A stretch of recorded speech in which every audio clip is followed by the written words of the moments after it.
출근길 또는 식후 커피 한 잔에 4,000원에서 5,000원, 점심 식사에 매일 10,000원, 왕복 교통비 3, 4,000원, 군것질 또는 담배 같은 기호식품에 5,000원, 한 달에 1, 2편 미만의 영화나 드라마 시청을 위해 10,000원에서 20,000원 이상을 정기 구독권으로 지출한다면 이는 매년 약 650만 원 이상을 지출하는 것과 마찬가지입니다. 다시 말하면 군것질과 담배 그리고 커피를 끊고 걷거나 자전거로 출퇴근이 가능하며 회사에서 식대를 제공해 주거나 도시락을 싸서 다닐 수 있다면 월 50만 원 이상의 돈을 절약할 수 있다는 거죠. 대부분의 직장인들이 월급을 받자마자 돈이 사라지는 것처럼 느끼는데 이는 월급 루틴이 없기 때문입니다. 제대로 된 월급 루틴만 있어도 더 열심히 일할 필요가 없으며 상상 이상으로 부를 빨리 쌓을 수 있습니다. 회사마다 급여일은 조금씩 다르지만 25일로 가정해 보겠습니다. 가장 먼저 해야 할 것은 원하는 것과 필요한 것을 구분하는 겁니다. 이게 말이 쉽지 실제 실천을 하려고 하면 정말 어려운 일인데요. 왜냐하면 우리나라는 선진국이고 대부분의 사람들은 높은 생활 수준에 이미 익숙해져서 생활 수준을 다운그레이드 하는 것은 굉장히 어려운 일입니다. 정말 작고 사소한 예시를 몇 가지 들어보겠습니다.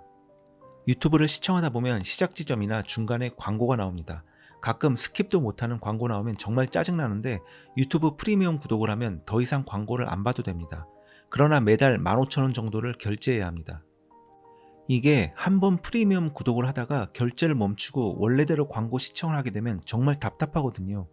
편리함에 익숙해졌는데 다시 원상대로 돌아가려니 너무 힘든 겁니다.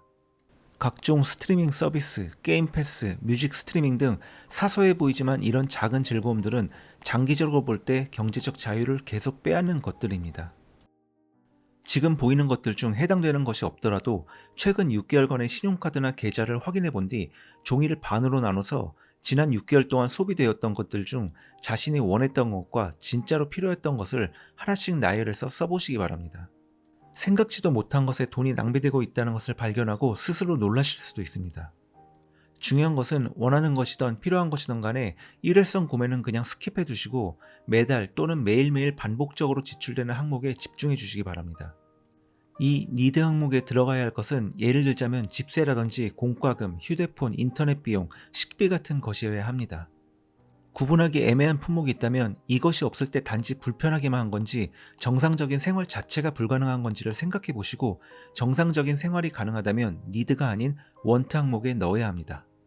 원트 항목에 들어가는 건 보통 배달 음식, 커피, 여가비, 구독 서비스 또는 여러가지 할인 쿠폰 구매가 될 수 있겠죠. 자동차는 지방에 거주한다면 필요할 수 있지만 서울에 살면서 서울에 위치한 회사를 다니는 20대가 정말 필요한 것인지 스스로에게 물어봐야 합니다. 이제 이 니드 항목에 있는 집세, 공과금, 식료품 비용이 얼마인지 합계를 내주세요. 이것이 매월 필요한 최소한의 금액입니다. 많은 전문가들이 니드 항목 합계가 한 달 벌어들이는 수익의 50% 미만이어야 한다고 하지만 50%는 그냥 재정적 기준선이고 실제로는 30% 미만이어야 한다고 봅니다. 삶의 질에 큰 영향을 주지 않으면서도 지출을 절감할 수 있는 부분이 있는지 꼭 살펴보시기 바랍니다. 고정 지출을 더 이상 줄일 수가 없는 상황이라면 현재 다니는 직장에서 빠른 승진을 하거나 부업을 시작하여 수입을 늘려야 합니다. 부업으로 창출되는 수입 잠재력은 저축보다 월등히 높다는 것을 기억해 주세요. 이제 월 수입에서 니드 항목을 전부 뺀 금액의 일부를 S&P 500에 넣어야 합니다.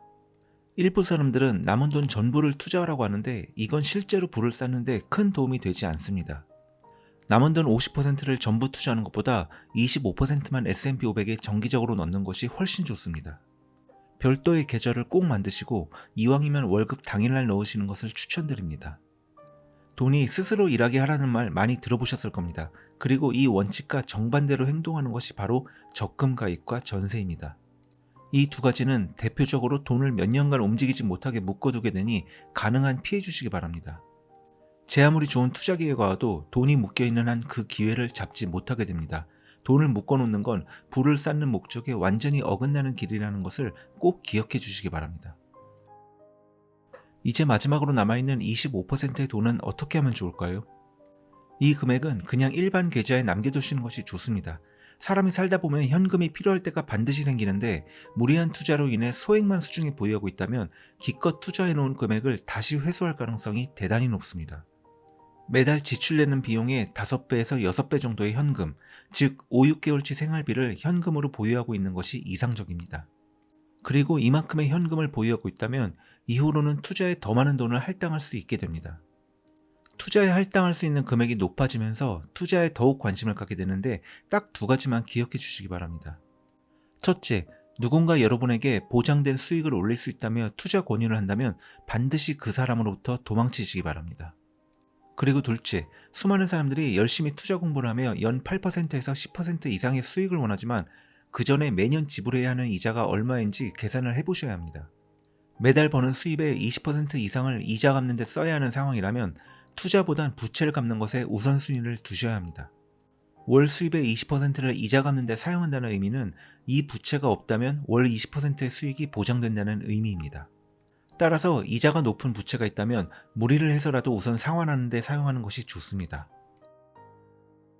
마지막으로 변동성 높은 것에 개의치 않고 5년 이상 장기 투자가 가능하시다면 비트코인에 투자를 해보시기 바랍니다. 비트코인의 관심도는 매년 커지고 있다는 것을 부인할 수 없습니다. 이제는 어디 가서 비트코인이 사기라고 말하면 시대에 뒤처진다는 소리를 들을 정도입니다.